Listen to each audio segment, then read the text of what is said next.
ഒരു 10 പൈസയുടെ ബീഡിയ. പാല്. ആ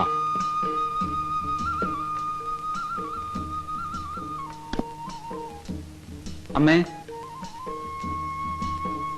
ഞാൻ ഒരു 2 ദിവസം കഴിഞ്ഞേ വരും. ശരി.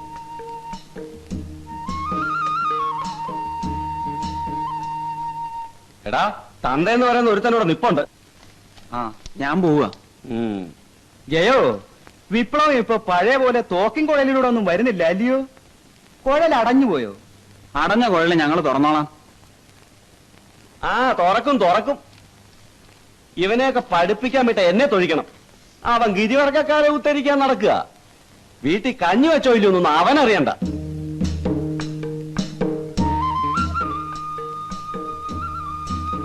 ജയൻ സിറ്റിയിലേക്കായിരിക്കും. അതെ, നിങ്ങൾ എന്താ ഇവിടെ? ഒന്നും പറയണ്ട, കോവിലകം തോട്ടത്തിലെ പ്രശ്നം.